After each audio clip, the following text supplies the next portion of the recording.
2 সহস্রাধিক মানুষের তাজা প্রাণ আর অন্তত 1010 মানুষের অঙ্গহানির এক রক্তক্ষয়ী যুদ্ধ থেকে মাত্র মাস 3 দূরে দাঁড়িয়ে আজকের কথাগুলো বলছি। শহরের রাস্তায় এখনো শহীদ ওয়াসিমদের রক্তের ছোপ ছোপ দাগ লেগে আছে। স্বাভাবিক জীবনে ফিরতে পারেনি এখনো শহীদের পরিবারগুলো। ইয়ামিনের মা হয়তো কাউকে পেলেই জানতে চাইছে আমার খোকার উপর কিসের এত রাগ ছিল ওদের। সে প্রশ্নের উত্তর হয়তো কেউ কোনোদিন দিতে পারবে না। বুকের ভেতর গুলি নিয়ে নিস্তেজ পড়ে থাকা শরীরটাকে ওরা যেভাবে কুকুরের মতো টেনে হিঁচড়ে খেয়েছে, সভ্য এই সমাজে সেই উত্তর কি আসলেই আছে? পুড়ে যাওয়া লাশগুলোর কথা মনে করে সারা জীবন হয়তো হৃদয়টা পুড়তে থাকবে হতভাগা সেই মায়েদের। শহীদ ওমরের মা এখনো মানুষ পেলেই হয়তো প্রশ্ন করছে, আমার ছেলের বুকে ওরা এতগুলো গুলি কেন করলো? মারার জন্য তো একটা গুলি যথেষ্ট।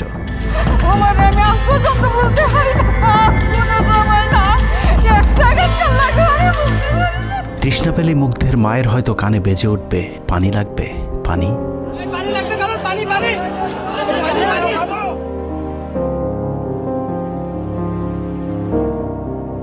শুনেছি স্বাধীনতা অর্জনের চেয়ে রক্ষা করা অনেক কঠিন। স্বাধীনতার এই পতাকা সমুন্নত রাখতে যারা জীবন দিয়েছেন তাদের সে রক্ত যেন বৃথা না যায়। এ পতাকার জন্য যেন আর কাউকে জীবন দিতে না হয়। স্বাধীনতার এমন যুদ্ধ আর দেখতে চাই না। এ যুদ্ধের প্রতিপক্ষ অনেক হিংস্র, খুব নিষ্ঠুর। ওরা বুকে গুলি নিয়ে কাতরাতে থাকা মানুষকেও শান্তিতে মরতে দেয় না। ওরা আরও রক্ত চায়। 15 বছর মুসলিম নিধন করে ওদের এতটুকু অনুশোচনা নেই। রক্তের নেশায় এখনো বুঁদ হয়ে আছে হিংস্র পশু আত্মাগুলো। এদিকে এক পক্ষ নিজেদেরকে বিজয়ী ভেবে ঘরে ফিরেছে। ঘরে ফেরার আগে যাদের বাড়ি ঘরে আগুন দিয়ে ঘর থেকে বের করেছিল, সেই শত্রুকেই আবার তুলে নিয়েছিল নিজেদের ঘরে। ছাত্রলীগ নিষিদ্ধের কথা বলছে। এই নিষিদ্ধ করবার ম্যান্ডেটটা, নিষিদ্ধ করবার অধিকারটা তাদেরকে কে দিল?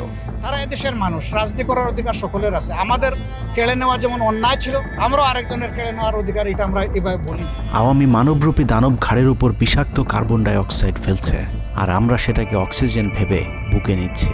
বিষাক্ত সাপ থেকে নিরাপদ না হয়ে সাপ নিয়ে খেলার পরিণতি কি হতে পারে সেটা বুঝতে খুব বেশি দেরি করবার প্রয়োজন নেই। আমার এই বার্তা আপনাদের কাছে পৌঁছানোর কয়েক ঘন্টা পরেই আপনার ঘরে যে শত্রুকে জায়গা দিয়েছিলেন তাদের সেই বিষমাখা মুখের বিষ আপনার গায়ে নেয়ার জন্য প্রস্তুত থাকুন। পূর্ব দিকে তাকিয়ে দেখুন, আকাশ আবারও কালো হয়ে এসেছে। ঘুটঘুটে অন্ধকার দেখে ঝড়ের গতি যতটুকু ভাবছেন অন্ধকারের সেই ঝড়ো বাতাস আসলে আলোর চেয়েও বেশি গতি নিয়ে ধেয়ে আসছে সবকিছু লণ্ডভণ্ড করে দিতে। প্রলয়ঙ্করী সেই ঝড়ের কবল থেকে প্রিয় মাতৃভূমিকে বাঁচাতে হলে দেশ রক্ষার পবিত্র দায়িত্ব যাদেরকে দেয়া হয়েছে, চলুন দেখে আসি তারা আসলে কতটা প্রস্তুত। জুলাইয়ের মাঝামাঝি পর্যন্ত সেনাবাহিনী ছাত্র আন্দোলন নিয়ে তেমন মাথা ঘামায়নি। ছাত্রলীগ যেদিন ঢাকা বিশ্ববিদ্যালয়ের ছাত্রীদের উপর আক্রমণ করেছিল, মূলত সেদিন থেকে সেনাবাহিনীর অভ্যন্তরীণ বিভিন্ন গ্রুপগুলোতে আলোচনা সমালোচনা শুরু হয়। 17 তারিখ সকল ডিভিশনের জিওসিরা অফিসার এবং সৈনিকদেরকে কোনো ধরনের গুজবে কান না দেওয়ার পরামর্শ দেন।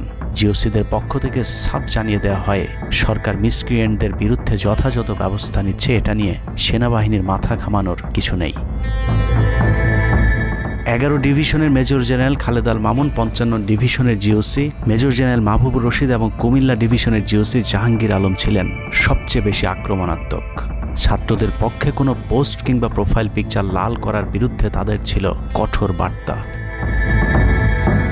17 জুলাইয়ের গুরুত্বপূর্ণ আরেকটি ঘটনা হলো Hasina air chief marshal Hasan Mahmud খানকে বিমান বাহিনীর MI-17 হেলিকপ্টারকে এভি গান কনফিগারেশন লোড করতে বলেন, যা মূলত যুদ্ধকালীন চূড়ান্ত সময় ব্যবহার করা হয়। এয়ার চিফ হাসিনাকে উল্টো প্রশ্ন করেন, আমাদের সেনাবাহিনী কি এখনও ফেল করেছে? তাহলে এত দ্রুত বিমান বাহিনী কেন? বিমান বাহিনী প্রধানের মুখের উপর এমন বক্তব্যে শেখ হাসিনা প্রচণ্ড ক্ষেপে যান। এর পরপরই তিনি বিমান বাহিনী প্রধানের বিরুদ্ধে পদক্ষেপ নেওয়ার জন্য ব্রিগেডিয়ার জেনারেল ইমরান হামিদ এবং লেফটেন্যান্ট জেনারেল মুজিবকে নির্দেশ দেন। আর্মি ইন্টেলিজেন্স থেকে এই পরিকল্পনার তথ্য জেনে বিমান বাহিনী প্রধান ওই রাতেই তার নিরাপত্তার জন্য গাজীপুর থেকে এয়ার কমান্ড নিয়ে আসেন, যে ইউনিটটি এখনও বিমান বাহিনী প্রধানের নিরাপত্তার দায়িত্বে ঢাকাতেই অবস্থান করছে। যাই হোক, বিমান বাহিনী প্রধান সেদিন রাজি হলে ব্ল্যাকআউটের সময়টা আরও ভয়ঙ্কর হতে পারত। বিমান বাহিনীর সহায়তা না পেয়ে শেখ হাসিনা পরদিন র্যাব প্রধানকে ডেকে আদেশ দেন তার হেলিকপ্টার প্রস্তুত রাখার। র্যাব প্রধান হাসিনার আদেশ অনুযায়ী ছাত্রদের বিরুদ্ধে অপারেশনে হেলিকপ্টার ব্যবহার করেন। হেলিকপ্টারের গুলিতে যতগুলো হতাহতের ঘটনা ঘটেছে সবগুলোই র্যাবের হেলিকপ্টার থেকে করা হয়েছিল। র্যাবের পাশাপাশি ঢাকার বাইরে দু একটি পাদে প্রায় সবকটি ডিভিশনের জিওসিরা দেশের বিরুদ্ধে অবস্থান নিয়েছিলেন। ঢাকার বাইরে থেকে বিশেষ করে ডিভিশন সাপোর্ট ব্যাটালিয়নকে অগ্রাধিকার ভিত্তিতে ঢাকায় নিয়ে আসা হয়, কারণ তাদের সাথে এপিসি সুবিধা ছিল। এপিসি গাড়িগুলো মূলত ছাত্রদের বিরুদ্ধে চূড়ান্ত পদক্ষেপ নেওয়ার জন্যই আনা হয়েছিল। রাষ্ট্রীয় গুরুত্বপূর্ণ এলাকা কেপিআই রক্ষায় 19 তারিখে সেনা নামানোর সিদ্ধান্ত নেওয়া হয়। নিয়ম অনুযায়ী সেনাবাহিনীর কেপিআই রক্ষার দায়িত্ব পালন করার কথা থাকলেও বিভিন্ন জায়গায় দেখা গেছে সেনাবাহিনীর ছত্রছায়ায় পুলিশ এবং আওয়ামী লীগ ছাত্রলীগের সন্ত্রাসীরা ছাত্রদের উপর হামলা চালিয়েছে। কোথাও সরাসরি সেনাবাহিনীকেও গুলি চালাতে দেখা গেছে। এর মধ্যে ঢাকার 46 পদাতিক ডিভিশনের ইনফ্যান্ট্রি ব্রিগেডের ইউনিটগুলো ঢাকার প্রাণকেন্দ্রগুলোতে ছাত্রদের উপর সবচেয়ে বেশি দমন পীড়ন চালিয়েছে। অনুসন্ধানে 19 থেকে 23 জুলাই পর্যন্ত গণহত্যার সাথে জড়িত সেনাবাহিনীর কয়েকজন অফিসারের নাম উঠে এসেছে, যারা এখনও পর্যন্ত গুরুত্বপূর্ণ সব পদে বহাল আছেন, যা ডক্টর মোহাম্মদ ইউনূস সরকারের জন্য অত্যন্ত বিপজ্জনক। কতটা বিপজ্জনক সেটা বোঝার জন্য আন্দোলনের সময়টাতে ওই অফিসারদের ভূমিকা কী ছিল সেটা একটু দেখে আসি। আন্দোলনের সবচেয়ে বেশি রক্তক্ষেকো ছিলেন বিজিবির ডিজি মেজর জেনারেল আশরাফ। সূত্র জানিয়েছে ভারতীয় নাগরিকদের বিজিবির পোশাক পরিয়ে মাঠে নামিয়েছিলেন বিজিবির এই মহাপরিচালক। সেনাবাহিনী শেখ হাসিনাকে পদত্যাগের পরামর্শ দেওয়ার পরেও শুধু বিজিবিকে নিয়ে হত্যাকাণ্ড চালিয়ে শেখ হাসিনাকে ক্ষমতায় রাখার গ্যারান্টি দিয়েছিলেন মেজর জেনারেল আশরাফ। 5 তারিখ হাসিনা পালিয়ে যাবার আগ মুহূর্তে তিনি স্বরাষ্ট্রমন্ত্রীকে ফোন করে বলেছিলেন, কয়েক হাজার মানুষ মারলেই পরিস্থিতি ঠান্ডা হয়ে যাবে, অতএব কোনো অবস্থাতেই যেন প্রধানমন্ত্রী পালিয়ে না যান। স্বরাষ্ট্রমন্ত্রীকে তিনি এমনটাই পরামর্শ দিয়েছিলেন। 5 তারিখ সকাল থেকে দুপুর পর্যন্ত ঢাকা শহরে সবচেয়ে বেশি তৎপরতা ছিল বিজেপির। ওই দিন সকাল থেকেই ঢাকার প্রবেশ পথগুলোতে চেকপোস্ট বসিয়ে তল্লাশি চালিয়েছিল মেজর জেনারেল আশরাফের বিজিবি। বিজিবির একটি সূত্র জানিয়েছে বিজিবি মহাপরিচালক প্রতিদিন সিওদের কাছ থেকে হিসেব নিতেন কে কতজন ছাত্র হত্যা করেছে। বিজিবি মহাপরিচালকের নির্দেশনায় খুনের সেই প্রতিযোগিতায় সবচেয়ে ভালো পারফর্মার ছিল কর্নেল রিদওয়ান। সূত্রের মতে ছাত্র আন্দোলনে বিজিবি অন্তত 500 শিক্ষার্থীকে গুলি করে হত্যা করেছে। বিজিবি প্রধান এবং রিদওয়ানের মতো তার অনুগত অফিসারদের জেলে থাকার কথা, কিন্তু তারা এখনও গুরুত্বপূর্ণ সব দায়িত্ব পালন করে যাচ্ছে। আর মেজর জেনারেল আশরাফ এখন পর্যন্ত বিজিবি প্রধানের চেয়ারেই বসে আছেন। হত্যাকাণ্ডের বেশিরভাগই জড়িত ছিল বগুড়ার 7 east Bengal.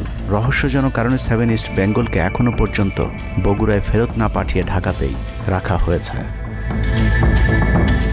Major general Ferdous Hasan Selim, যার মা ছিলেন হাসিনার অত্যন্ত ঘনিষ্ঠ বান্ধবী। ফেরদৌস সেলিম শেখ হাসিনাকে ফুপু বলে ডাকতেন।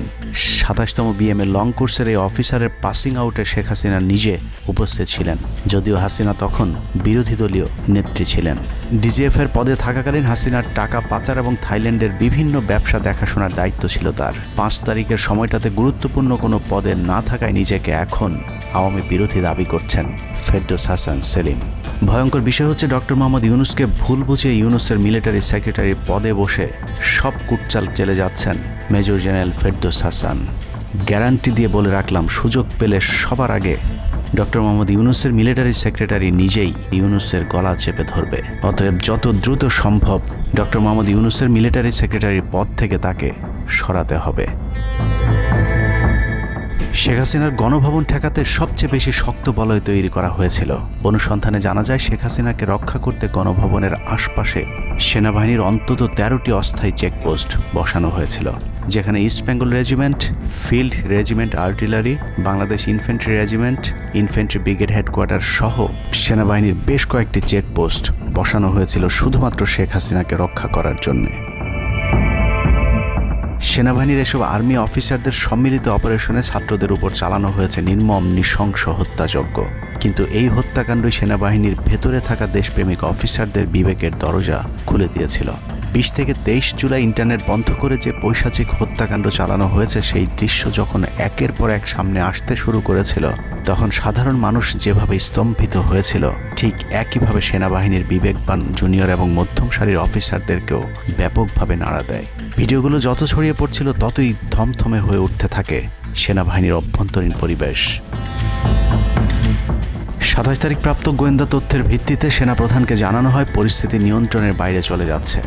কোনো অবস্থাতেই প্রধানমন্ত্রীকে ক্ষমতায় রেখে পরিস্থিতি নিয়ন্ত্রণ করা সম্ভব নয়। গোয়েন্দা ওই রিপোর্টে আরও জানানো হয় সেনাবাহিনীর ভেতরে বিদ্রোহের আশঙ্কা দেখা দিয়েছে। বিশেষ করে মধ্যম সারি এবং জুনিয়র অফিসারদের ভেতর ব্যাপক অসন্তোষ লক্ষ্য করা যায়। একই রিপোর্ট প্রধানমন্ত্রীর অফিসকেও অবহিত করা হয়। সেই রিপোর্টের পরেও কঠোর অবস্থানে যাবার সিদ্ধান্ত নেওয়া হয় সরকারের পক্ষ থেকে। এদিকে গোয়েন্দা রিপোর্টের প্রেক্ষিতে সেনা ইউনিটের মধ্যম সারি জুনিয়র অফিসার এবং সৈনিকদের উপর কঠিন সামরিক গোয়েন্দা নজরদারি চলতে থাকে, যে কারণে প্রচণ্ড ক্ষোভ থাকলেও কোনো ধরনের পূর্ব প্রস্তুতি ও পারস্পরিক যোগাযোগ না থাকায় সেনাবাহিনীর দেশপ্রেমিক অফিসার ও সৈনিকেরা কিংকর্তব্য বিমূঢ় হয়ে পড়েন। 27-28 দুই দিন এভাবেই টান উত্তেজনার মধ্য দিয়ে কেটেছে। 29শে জুলাই শেখ হাসিনাকে পরিস্থিতি সম্পর্কে ধারণা দিতে সেনাপ্রধান সারা দেশের অফিসারদেরকে নিয়ে সেনা সদরের হেলমেটে একটি ভিডিও টেলিকনফারেন্সে দরবার গ্রহণ করেন। সেই কনফারেন্স অপারেটরের অসাবধানতাবশত স্ক্রিনে হঠাৎ করে ক্যামেরা টার্ন অফ করা HPM নামে একটি বক্স ভেসে উঠেছিল। এরপরে উপস্থিত অফিসারেরা হাসিনার উপস্থিতির বিষয়টি বুঝে ফেলেন। অনেকের ধারণা শেখ হাসিনা উপস্থিত আছেন এটা বোঝাতেই HPM বক্সটি সবাইকে দেখানো হয়েছিল, যেন কেউ কোনো ধরনের অভিযোগ করতে না পারেন। কিন্তু সবাইকে অবাক করে বেশ কয়েকজন অফিসার তাদের ক্ষোভের কথা জানান। এর মাঝে রাজশাহী CMH এর একজন মেজর র্যাঙ্কের নারী চিকিৎসক 19 থেকে 23 তারিখ পর্যন্ত চলা ছাত্র হত্যার বিভীষিকাময় বর্ণনা তুলে ধরে আবেগী এক বক্তব্য দেন। সূত্র জানিয়েছে এ সময় সেনাবাহিনীর কয়েকজনকে কাঁদতে দেখা গেছে। একদিকে সেনাবাহিনীর উচ্চপদস্থ অফিসারদের মারমুখী অবস্থান, অন্যদিকে বেশিরভাগ জুনিয়রদের নিষ্ক্রিয়তার মধ্য দিয়ে সেনাবাহিনীতে স্পষ্ট দুটি ভাগ লক্ষ্য করা যায়। এরই মধ্যে সেনাবাহিনীর কাছে প্রাপ্ত গোয়েন্দা তথ্য অনুযায়ী যে কোনো সময় সেনাবাহিনীতে বিদ্রোহ দেখা দিতে পারে। বিশেষ করে লেফটেন্যান্ট কর্নেল থেকে নিচের অফিসারদের ভেতর ব্যাপক ক্ষোভের বিষয়টি গোয়েন্দা প্রতিবেদনে জানানো হয়। সেই প্রেক্ষিতে 3 তারিখ শর্ট নোটিসে আরেকটি টেলিকনফারেন্স কল করা হয়। মূলত ওই রিপোর্টের প্রেক্ষিতে হাসিনার বিশ্বস্ত ওয়াকার হাসিনা থেকে মুখ ফিরিয়ে নেন, কারণ হাসিনাকে বাঁচাতে গিয়ে তিনি নিজের জীবন বিপদে ফেলতে চাননি। 3 তারিখ কনফারেন্সের শুরুতেই সবাইকে ঠান্ডা রাখতে একটি মোনাজাত করা হয়েছিল। যে মোনাজাতে গুরুত্বপূর্ণ একটি দোয়া ছিল রাব্বানা লা তাজআলনা মাআল কওমিজ জালিমিন, অর্থাৎ হে আল্লাহ আমাদেরকে জালিম সম্প্রদায়ের অন্তর্ভুক্ত করবেন না। এ সময় পুরো দরবার রুমে পিন পতন নীরবতা লক্ষ্য করা গেছে। মূলত ওই মোনাজাতের মধ্য দিয়ে ফয়সালা হয়ে যায় সেনাবাহিনী কাদের পক্ষে দাঁড়াবে। সেনা সূত্র থেকে পাঠানো এসব তথ্যে উঠে এসেছে সেনাবাহিনী কোন কোন এলাকায় ছাত্র জনতার উপর গুলি চালিয়েছিল এবং কতটা পরিকল্পিতভাবে মানুষ হত্যার ছক কষা হয়েছিল। 4 তারিখও সেনাবাহিনীর ভূমিকা ছিল অত্যন্ত অস্পষ্ট। কিছু জায়গায় সেনাবাহিনী ছাত্রদের পক্ষে, আবার কিছু জায়গায় ছাত্রদের উপর গুলিও চালিয়েছে। 4 আগস্ট সবার প্রথম 24 ডিভিশন চট্টগ্রামের GOC lieutenant general Mainur Rahman তার বাহিনীকে ছাত্রদের পাশে দাঁড়ানোর নির্দেশ দেন। 5 তারিখ সকাল পর্যন্ত আর্মির ভূমিকা ছিল অত্যন্ত সন্দেহজনক।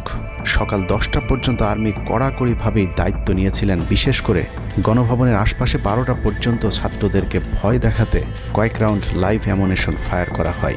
4 তারিখ 3 বাহিনী প্রধান, পুলিশ প্রধান এবং DGDGF-এর সারা রাত নির্ঘুম কেটেছে। 3 থেকে 5 তারিখ পর্যন্ত গুরুত্বপূর্ণ কিছু ঘটনা ঘটেছে, সেটা তুলে ধরবার আগে শেখ হাসিনার পালিয়ে যাওয়ার বর্ণনা দিয়ে আসা যাক। 5 তারিখ সকাল ঠিক 9টায় প্রধানমন্ত্রীর অফিসে গিয়ে শেখ হাসিনাকে পদত্যাগ করতে বলেন সেনাপ্রধান। শেখ হাসিনার কথা শোনার সাথে সাথে সেনাপ্রধানকে দৌড়ে মারতে আসেন। এ সময় 3 বাহিনী প্রধানকে অকথ্য ভাষায় গালাগাল করেন শেখ হাসিনা। জেনারেল ওয়াকারকে হাসিনা বলেন, তুই পুলিশকে দেখে শিখতে পারিস নাই। এ সময় বিমান বাহিনী প্রধান সজীব ওয়াজেদ জয়কে ফোন করে তার মাকে বোঝানোর জন্য অনুরোধ করেন। সজীব ওয়াজেদ জয় এটি জানার পর উল্টো আর্মি চিফকে 2 তুকারি করে হুমকি দিতে থাকেন, তোর কোন বাবা তোকে চিফ বানাইছে, তোর বউ ছেলে মেয়ে কে কোথায় আছে সব কিছু দেখে নেওয়া হবে। রাগান্বিত হয়ে এরপরে সজীব ওয়াজেদ জয় লাইভে গিয়ে আবল তাবল বকতে থাকেন। ঠিক আছে, শেখ হাসিনার পর আপনাদের কি হবে সেটা আমারও চিন্তার বিষয় না, আমার পরিবারের আর চিন্তার বিষয় না, আপনারা বুঝবেন। এরই মধ্যে 9:30 বেজে যায়। শেখ হাসিনাকে কোনোভাবে রাজি করাতে না পেরে সেনাপ্রধান হাসিনাকে 2টি বিকল্প দেন, পদত্যাগ অথবা গ্রেফতার। ওদিকে মিরপুরে বসানো সেনাবাহিনীর চেকপোস্টগুলো খুলে দেওয়া হলে বিনা বাধায় গণজোয়ার ঢুকে পড়তে থাকে। মবটি যখন গণভবন থেকে মাত্র 20 মিনিটের দূরত্বে চলে আসে, এ সময় সেনাবাহিনী এক প্রকার জোর করে শেখ হাসিনাকে পদত্যাগপত্রে সই করান। এ সময় SSF-এর 2-1 এগিয়ে আসতে চাইলেও সেনাপ্রধান হাত ইশারা করলে তারা জায়গায় দাঁড়িয়ে থাকেন। পদত্যাগের পর শেখ হাসিনা জাতির উদ্দেশ্যে ভাষণ দেওয়ার অনুরোধ করলে সেনাপ্রধান হাসিনাকে বলেন, জীবন বাঁচাতে চাইলে দ্রুত গাড়িতে গিয়ে উঠুন। জনগণ গণভবনে ঢুকে পড়ছে। সেনাবাহিনীর মতে শেখ হাসিনা সেদিন মাত্র 5 মিনিটের জন্য বেঁচে গিয়েছেন, তা না হলে জনগণ তাকে ধরে ফেলত। হাসিনাকে গণভবন থেকে উদ্ধার করে বিমানে ভারত পাঠিয়ে দেওয়ার জন্য মোট 3টি রুট প্ল্যান করা হয়েছিল। প্ল্যান এ, গণভবন থেকে গাড়ি বহরে বিমান বাহিনীর ব্লু স্কাই স্কুলের গেট দিয়ে তেজগাঁও বিমানবন্দরে ঢুকে ঢাকা সেনানিবাসে প্রবেশ এবং তারপর বিএএফ বেস দিয়ে বিমান বাহিনীর রানওয়েতে প্রবেশ। সেখান থেকে বিমান বাহিনীর C-130 যে বিমানে ভারতে উড্ডয়ন। দুর্ভাগ্যজনকভাবে ততক্ষণে বিপ্লবী জনতার শেওড়াপাড়া রাস্তা দিয়ে বিমান বাহিনীর ব্লু স্কাই স্কুলের গেট ক্রস করে আগারগাঁও চৌরাস্তা পর্যন্ত চলে এসেছিল। ওদিক দিয়ে ক্যান্টনমেন্টের জাহাঙ্গীর গেটও ছাত্র জনতার দখলে, তাই গণভবন থেকে গাড়িতে করে ঢাকা সেনানিবাসে ঢোকার সব পথ বন্ধ হয়ে গিয়েছিল, যে কারণে প্ল্যান বি অবলম্বন করতে হয়েছিল হাসিনাকে উদ্ধারকারীদের। প্ল্যান বি অনুযায়ী গণভবন থেকে বিমান ঘাঁটিতে যাওয়ার তখন একটাই পথ বাকি ছিল, তা হলো হেলিকপ্টারে যাওয়া। বিমান বাহিনীর MI-17 হেলিকপ্টার চন্দ্রিমা উদ্যানের পাশে বাণিজ্য মেলার মাঠে এসে অবতরণ করে। খুনি হাসিনা চন্দ্রিমা উদ্যানের পাশের রাস্তা দিয়ে বাণিজ্য মেলা মাঠে প্রবেশ করে এবং সেখান থেকেই হেলিকপ্টারে করে বিমান বাহিনী ঘাঁটিতে নিয়ে যাওয়া হয় তাকে। সেখানে গিয়ে তারেক সিদ্দিকী এবং সালমান এফ রহমানের জন্য কিছুক্ষণ অপেক্ষা করে শেখ হাসিনা।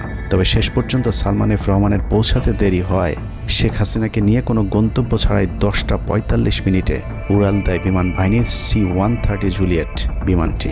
সাধারণত বিমানের রুট ব্যবহারে কোড ব্যবহার করতে হলেও সেটা করেনি। রাডার ফাঁকি দিতে জীবনের ঝুঁকি নিয়ে এই পদ্ধতি অবলম্বন করা হয়েছিল। ফুল ফুয়েল লোড করা হয়, ভারতে যদি জায়গা না হয় তাহলে যেন মধ্যপ্রাচ্যের কোনো দেশ পর্যন্ত চলে যাওয়া যায়। মোট 9 জন পাইলটকে নিয়ে বিমানে ওঠানোর পর কোনো ধরনের নির্দেশনা বা ম্যাপ প্ল্যানিং ছাড়াই পাইলটদেরকে বলা হয় টেক অফ করতে। বিমানটি প্রথমে যশোরের উপর দিয়ে কলকাতায় পৌঁছালে সেনাপ্রধান জাতির উদ্দেশ্যে ভাষণের ঘোষণা দেন, কিন্তু কলকাতায় ল্যান্ডিংয়ের পারমিশন না দিলে সেখান থেকে শেখ হাসিনাকে বহন করা বিমানটি চলে যায় আগরতলায়। আগরতলায় পারমিশন না পেয়ে আবারও দিল্লির দিকে উড়াল দেয়। সেখান থেকে দিল্লি গেলে সেখানেও রিফিউজ করা হয়। দিল্লি বিমানবন্দরে নামতে না দিলে অনিশ্চয়তা দেখা দেয় শেখ হাসিনাকে বহন করা বিমানটির ভারতে অবতরণ নিয়ে। বিমানের একজন পাইলটের বরাত দিয়ে জানা যায়, এভাবে উদ্দেশ্যহীনভাবে দীর্ঘক্ষণ ঘুরতে থাকার পর জরুরি অবতরণের সিদ্ধান্ত নেওয়া হয়। তবে জরুরি অবতরণের ঠিক আগ মুহূর্তে দিল্লির গাজিয়াবাদ এয়ারবেজে নামার অনুমতি পায় C-130 জুলিয়েট, যেখানে অজিত ধওয়াল তাকে রিসিভ করেন। অবতরণে জটিলতার কারণেই 5 তারিখ সেনাপ্রধান জাতির উদ্দেশ্যে ভাষণ দিতে বারবার দেরি করছিলেন, কারণ তিনি নিশ্চিত হতে চাচ্ছিলেন শেখ হাসিনা ভারতে অবতরণ করেছেন। তারপরই বাংলাদেশের মানুষ মুক্তি পায় এক ফেরাউনের হাত থেকে। হাসিনা পালিয়ে যাওয়ার সেই খবর পৃথিবীর সবাই জানে, কিন্তু 3 থেকে 5 তারিখ পর্যন্ত ক্যান্টনমেন্টে কিছু ঘটনা ঘটেছে যেই ঘটনা এখনও আমাদের কাছে অজানা। 3 তারিখ সেনাপ্রধানের ওই ভার্চুয়াল মিটিংয়ের পর মোটামুটি নিশ্চিত হয়ে যায় শেখ হাসিনা অধ্যায় বাংলাদেশে শেষ। শুরু হয় ভারতের প্ল্যান বি বাস্তবায়নের প্রক্রিয়া। 3 তারিখ রাতে আসিফ নজরুলের সাথে ডিজিএফআই কার্যালয়ের পাশের একটি ভবনে আসিফ নজরুলের ঘনিষ্ঠ বন্ধু major general Hamid, lieutenant general Mujib এবং মেজর জেনারেল ফেরদৌস সেলিমের একটি গোপন বৈঠক হয়, যেখানে ভারতীয় গোয়েন্দা সংস্থার 16 জন কর্মকর্তা উপস্থিত ছিলেন। মূলত 5 তারিখ শেখ হাসিনা পদত্যাগ করার পর করণীয় নির্ধারণ করতেই ওই বৈঠক অনুষ্ঠিত হয়। দীর্ঘ বৈঠক শেষে মোট 3টি বিকল্প নির্ধারণ করা হয়। প্রথমটি জরুরি অবস্থা জারি করে সেনাবাহিনীর হাতে ক্ষমতা দেয়া, দ্বিতীয়টি আসিফ নজরুলকে প্রধান উপদেষ্টা করে একটি অন্তর্বর্তীকালীন সরকার গঠন। অন্তর্বর্তীকালীন সরকারের ভেতরে যেন ভারতীয় বলয়ের লোকজন বেশি সংখ্যায় রাখা যায় সেটা নিশ্চিত করার ব্যাপারেও আলোচনা হয় বৈঠকে, এবং সেটা নিশ্চিত করতে আসিফ নজরুলের পেছনে সেনাবাহিনীর ওই অংশটির সর্বোচ্চ সাপোর্ট থাকারও নিশ্চয়তা দেওয়া হয়। মূলত আসিফ নজরুলকে সামনে রেখে সেনাবাহিনীর মাধ্যমেই দেশ চালানোর পরিকল্পনা করা হয়েছিল 3 তারিখের ওই গোপন বৈঠকে। 4 তারিখ 3 বাহিনী প্রধানের মধ্যে দফায় দফায় বৈঠক চলেছে। সেই বৈঠক থেকে সিদ্ধান্ত হয় 5 তারিখ সকাল 9টার মধ্যে শেখ হাসিনাকে চূড়ান্তভাবে পদত্যাগের বিষয়টি জানিয়ে দেওয়া হবে। এর পরপরই আসিফ নজরুলকে আবারও ক্যান্টনমেন্টে ডেকে আনা হয় এবং শেখ হাসিনার পদত্যাগের পর আওয়ামী নেতা কর্মীদেরকে যতটা সম্ভব নিরাপত্তা দেয়া, বেসরকারি বিভিন্ন প্রতিষ্ঠানগুলোতে যতটা সম্ভব আগের কর্মকর্তাদেরকে রেখে দেয়া এবং বিটিআর হত্যাকাণ্ড নিয়ে কোনো ধরনের পদক্ষেপ না নেওয়ার সহ বেশ কিছু করণীয় ঠিক করে দেওয়া হয়। দীর্ঘ সেই আলোচনার কারণে 4 তারিখ সারা রাত ক্যান্টনমেন্টে অবস্থান করেছেন আসিফ নজরুল। তাৎক্ষণিক আসিফ নজরুলের কাঁধে 2টি দায়িত্ব দেওয়া হয়: আর্মির প্রতি সকলের আস্থা তৈরি করা এবং হাসিনার পদত্যাগের পরপর ছাত্রদেরকে সেনাবাহিনীর নিয়ন্ত্রণে নিয়ে আসা। কথা মতো আসিফ নজরুল 4 তারিখ রাত এবং 5 তারিখ খুব সকালে ক্যান্টনমেন্টে বসে ফেসবুকে তিনি 2টি পোস্ট করেন। পোস্টের প্রথমটি 4 তারিখ রাতে সেনাবাহিনীকে প্যাট্রিয়ট সম্বোধন করে করা হয়। যেন সেনাবাহিনীর প্রতি ছাত্র জনতার আস্থা বেড়ে যায়। এবং পরেরটি সংখ্যালঘুদের বাড়িঘরে হামলা না চালানোর অনুরোধ করে পোস্ট করা হয়। দুপুর 12টার আগে আসিফ নজরুলের করা হিন্দুদেরকে নিয়ে ওই পোস্টে প্রমাণ করে আসিফ নজরুল আগে থেকেই জানতেন কিছুক্ষণ পর আসলে কি ঘটতে যাচ্ছে। আমরা এখন আর্মি চিফের সাথে একটা আলোচনায় আছি। আমি যতটুকু ওনার সাথে কথা বলেছি আমার কাছে মনে হয়েছে, আশা করছি আপনাদের জন্য অনেক বড় সুসংবাদ আসছে। বিজয়ের খবর আগেই জেনে যাওয়াটা সমস্যা না, কিন্তু সমস্যা হলো আসিফ নজরুল সবাইকে আন্দোলনের কেন্দ্রবিন্দু ঢাকা বিশ্ববিদ্যালয়ে যেতে না বলে ক্যান্টনমেন্টের সুখবরের অপেক্ষায় থাকতে বলেন। মূলত আসিফ নজরুলের ওই ফাঁদে পা দিয়ে ছাত্র জনতার জুলাই আগস্ট বিপ্লবের বিজয় হাতছাড়া হয়ে গিয়েছিল। ছাত্রনেতাদের সরলতাকে কাজে লাগিয়ে আসিফ নজরুল নাহিদ আসিফদেরকে সেনাপ্রধানের কাছে আসতে বলেন। নাহিদ, আসিফ, মাহফুজরা সেনাপ্রধানের কাছে যাবার আগে আসিফ নজরুলের প্রধান উপদেষ্টা হবার বিষয়টি চূড়ান্ত হয়ে যায়। সমন্বয়কেরা পৌঁছানোর পর সেনাপ্রধান তাদেরকে জানায় আসিফ নজরুল হচ্ছেন প্রধান উপদেষ্টা। কিন্তু ছাত্ররা ডক্টর মোহাম্মদ ইউনুসকে প্রধান উপদেষ্টা বানানোর দাবি করলে আসিফ নজরুল তাদেরকে জানায় ডক্টর ইউনুস প্রধান উপদেষ্টা হতে রাজি নয়। কিন্তু ছাত্র নেতাদের সাথে ইউনুসের আগে থেকে যোগাযোগ ছিল, যে কারণেই সেনাপ্রধানকে ছাত্ররা জানায় আমরা ডক্টর ইউনুসের সাথে একান্তে কথা বলতে চাই। ছাত্ররা ডক্টর ইউনুসকে ফোন করলে তিনি জানান প্রধান উপদেষ্টা হতে চান না সেনাবাহিনী কিংবা আসিফ নজরুলের কাছে তার এরকম কোনো বার্তা তিনি দেননি। এরপর ছাত্র নেতাদের দাবির মুখে ইউনুসকে প্রধান উপদেষ্টা বানাতে বাধ্য হয় সেনাবাহিনী। ডক্টর মোহাম্মদ ইউনুসকে প্রধান উপদেষ্টা করা হলেও ক্ষমতার কেন্দ্রে থেকে যায় ভারত নিয়ন্ত্রিত ক্যান্টনমেন্টের মদতপুষ্ট আসিফ নজরুল, যাকে তারা সুনিপুণভাবে গেল এক যুগে তিলে তিলে তৈরি করেছেন। আসিফ নজরুল তার মন্ত্রণালয়ের বাইরেও সবখানে নিয়োগ থেকে বদলি বরখাস্তের একক ক্ষমতা ভোগ করতে থাকে। একদিকে সেনাবাহিনীর ছত্রছায়া আসিফ নজরুলের হাত ধরে ভারতীয় এজেন্টদেরকে গুরুত্বপূর্ণ সব পদে বসানো হচ্ছিল, অন্যদিকে চলছিল পুরো দেশ দখলের ভয়ঙ্কর ষড়যন্ত্র। কিন্তু ছাত্রদের চাপের মুখে আসিফ নজরুলের পরিবর্তে ডক্টর মোহাম্মদ ইউনুসের প্রধান উপদেষ্টা হবার বিষয়টি কোনোভাবেই মেনে নিতে পারেনি সেনাবাহিনীর ভারতপন্থী অংশটি, যে কারণে 5 তারিখ রাতেই একটি ব্যর্থ সেনাকুয়ের ষড়যন্ত্র করা হয়েছিল। 5 তারিখের পরপরই ইউনুসের একের পর এক ভারতীয় আগ্রাসন বিরোধী বক্তব্যে আতঙ্কিত হয়ে ওঠে ভারতীয় বলয়, যে কারণে 8 তারিখ শপথ নেয়ার আগেই ডক্টর মোহাম্মদ ইউনুসকে হত্যা করে সেনাকুয়ের আরেকটি চেষ্টা চালায় সেনাবাহিনীর ওই অংশটি। 8 তারিখ ডক্টর ইউনুসের নেতৃত্বে নতুন সরকার শপথের ঠিক আগ মুহূর্তে একটি সেনাকুয়ের চেষ্টা করা হয়। কুয়ের নেতৃত্ব দেন লেফটেন্যান্ট জেনারেল মুজিব এবং মেজর জেনারেল হামিদুল হক।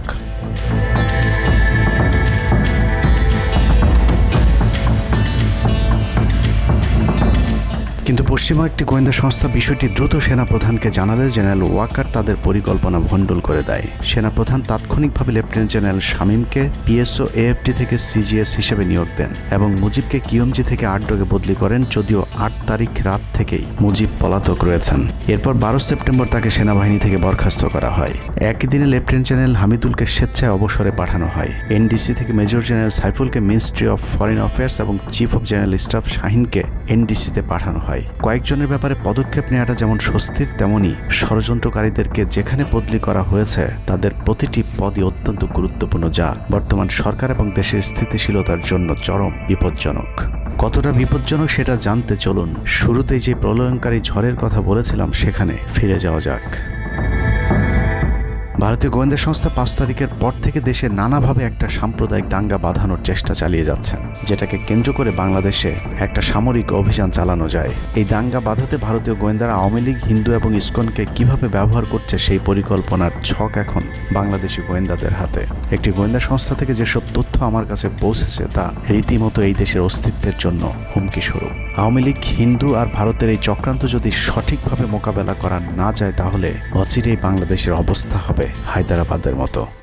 জননেত্রী শেখ হাসিনাকে দেশ থেকে সরে যেতে বাধ্য করেছেন। বাংলাদেশকে নিয়ে ভয়ঙ্কর এই চক্রান্তে জড়িত আওয়ামী লীগ, সনাতনী এবং ইসকনের অন্তত 40টি হোয়াটসঅ্যাপ গ্রুপ এবং জুম মিটিংয়ের ভিডিও হাতে পেয়েছে গোয়েন্দারা। গোয়েন্দাদের কাছে প্রাপ্ত এসব তথ্যে যা উঠে এসেছে তা আটকে ওঠার মতো।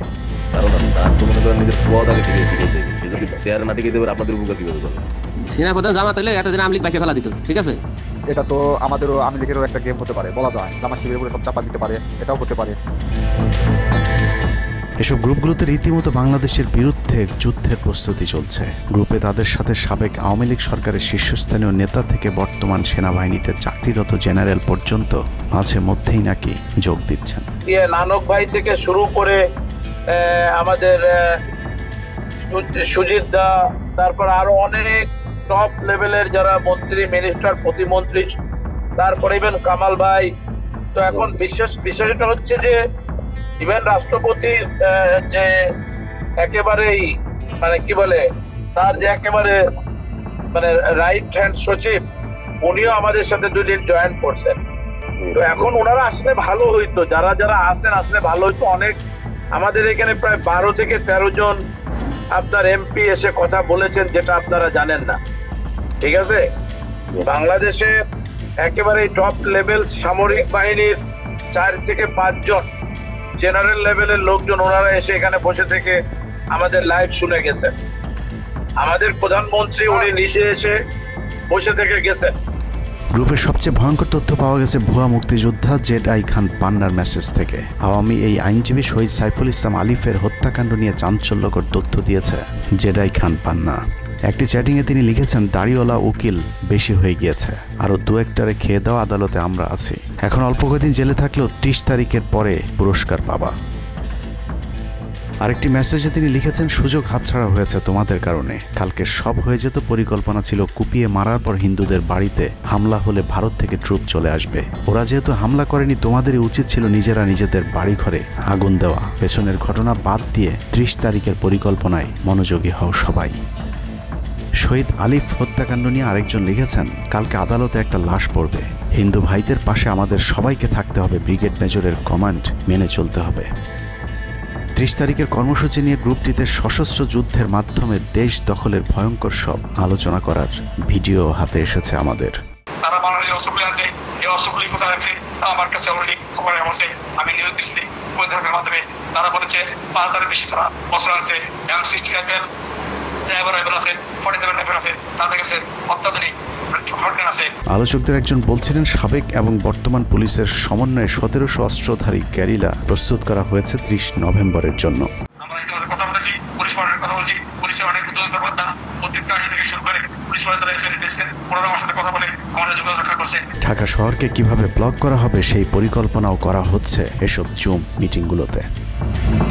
আমাদের কাজ হলো আব্দুল্লাহপুর, আব্দুল্লাহপুর, আশুলিয়া, টঙ্গী আছে, আমরা উত্তরা, ওইটা একটা ব্লক দিবেন, তাহলে আমরা খুব সহজেই আমাদের কাজ সফল করব। সশস্ত্র যুদ্ধের জন্য পুরো দেশকে মোট 10টি বিভাগে বিভক্ত করা হয়েছে, যেখানে একজন করে ব্রিগেড মেজর নিয়োগ দেওয়া হয়েছে, যাদের সবাই দেশেই অবস্থান করছেন। এর মধ্যে গ্রুপে প্রাপ্ত জেডাই খান পান্নার নম্বরটিতে মেসেজ পাঠানো হলে মুহূর্তেই সাড়া দেন তিনি। কল করতেই গড় গড় করে সবকিছু স্বীকার করেন। জেডাই খান পান্না, জি আমি তাই। 30 তারিখ 50 থেকে 80% পুলিশ, আনসার, এমনকি সচিবালয়ের আমলারাও তাদের পক্ষে মাঠে নামবে বলে স্বীকার করেন গেরিলা আক্রমণের পরিকল্পনাকারী জেডাই খান পান্না। আপনারা কি কোনো গেরিলা ইনভেশন হামলা করা যাবে? ঢাকার স্টুডেন্টরা যদি এখনো সাপোর্টার্স অর্গানাইজ হইতে নামে, এই অ্যাডমিনিস্ট্রেশনের 50% না 80% লোক নামে আসবে, পার্টিকুলারলি পুলিশ, আনসার এবং সেক্রেটারিয়েট থেকে। পালিয়ে যাবার আগে এই ভিডিও প্রচারের সাথে সাথে রাষ্ট্রদ্রোহিতার অভিযোগে তাকে গ্রেফতার করতে হবে, তাহলে চক্রান্তকারীদের আরও পরিকল্পনার তথ্য পাওয়া যেতে পারে। ভবিষ্যতে এ ধরনের ষড়যন্ত্র বন্ধ করতে গ্রুপে থাকা সকলের মোবাইল নম্বর এবং চেহারা দেখে শনাক্তের পর দ্রুত গ্রেফতার করতে হবে। সূত্র জানিয়েছে, ডিজিএফআই প্রধানের প্রত্যক্ষ তত্ত্বাবধানে চলছে এসব দেশবিরোধী তৎপরতা। আর্মিকে ম্যাজিস্ট্রেসি পাওয়ার দেয়া হলেও তাদেরকে ক্ষমতা প্রয়োগ করতে দেওয়া হচ্ছে না, যে কারণে আওয়ামী লীগ নেতারা বেশিরভাগ এখনও দেশে থাকলেও তাদেরকে ধরা হচ্ছে না। অতএব সেনাবাহিনীর উচ্চপদস্থ হাসিনাপন্থী অফিসারদেরকে দ্রুত সেনাবাহিনী থেকে সরাতে হবে। 5 তারিখ সেনাপ্রধান যে ভূমিকা রেখেছেন তার জন্য তিনি অবশ্যই প্রশংসার দাবিদার, কিন্তু সেনাপ্রধানকে প্রমাণ করতে হবে তিনি আসলেই নায়ক নাকি খলনায়ক। 5 তারিখের পরেও সেনাবাহিনীর গুরুত্বপূর্ণ পদগুলোতে রদবদল না করা এবং গুম খুনের সাথে জড়িত অফিসারদের বিরুদ্ধে কোনো ব্যবস্থা না নেওয়া সহ বিডিআর হত্যাকাণ্ডের বিষয়ে দৃশ্যমান কোনো পদক্ষেপ না নেওয়া খুবই সন্দেহজনক। সূত্র জানিয়েছে, সেনাপ্রধানের স্ত্রীর সাথে প্রতিনিয়ত শেখ হাসিনার যোগাযোগ রয়েছে। অতএব সেনাপ্রধানকে দ্রুত তার অবস্থান পরিষ্কার করে সেনাবাহিনীর গুরুত্বপূর্ণ পদগুলোতে নতুন করে নিয়োগ দিতে হবে। সেনাবাহিনীর জুনিয়র এবং মধ্যম সারির অফিসার এবং সৈনিকদের সবসময় দেশের স্বার্থে যুদ্ধের জন্য প্রস্তুত থাকতে হবে। মনে রাখতে হবে সেনাবাহিনী আমাদের আস্থার প্রতীক। সিনিয়র অফিসারদের দেশবিরোধী আদেশ এলে সৈনিকদেরকে নিয়ে তাদেরকে প্রতিহত করতে হবে। মনে রাখতে হবে সংখ্যায় আপনাদের মতো দেশপ্রেমিকদের সংখ্যায় এখনও সেনাবাহিনীতে বেশি। দেশের যে কোনো প্রয়োজনে সেনাবাহিনী যদি জনগণকে ডাক দেয় তাহলে এ দেশের প্রতিটি মানুষ জীবন দেওয়ার জন্য প্রস্তুত রয়েছে। ডক্টর মোহাম্মদ ইউনূসের পাশে থাকা ভারতীয় গুপ্তচর আসিফ নজরুল, মিলিটারি সেক্রেটারি ফেরদৌস হাসান সেলিম এবং প্রেস সেক্রেটারি শফিকুল আলমকে দ্রুত সরাতে হবে। প্রধান উপদেষ্টার সাথে ছাত্র নেতাদের সাক্ষাতের পথ সহজ করতে হবে। আসিফ নজরুলরা অসৎ উদ্দেশ্যে মাহফুজ আলমকে তার পাশ থেকে সরিয়েছে। অতএব যত দ্রুত সম্ভব মাহফুজ আলমকে আবারও বিশেষ সহকারীর পদে ফিরিয়ে আনতে হবে। গুরুত্বপূর্ণ যে কোনো সিদ্ধান্তের ক্ষেত্রে নাহিদ এবং আসিফদের মতামত প্রধান উপদেষ্টাকে গুরুত্বের সাথে নিতে হবে। জেডাই খান পান্নাদের ষড়যন্ত্র এবার সফল না হলেও এই ষড়যন্ত্র চলতেই থাকবে। বাংলাদেশের প্রতিটি মানুষকে চোখ কান খোলা রাখতে হবে, মনে রাখতে হবে শত্রু আপনাদের ঘরের কোণেই।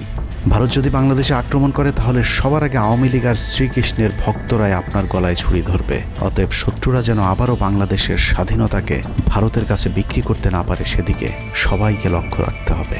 আল্লাহ হাফেজ।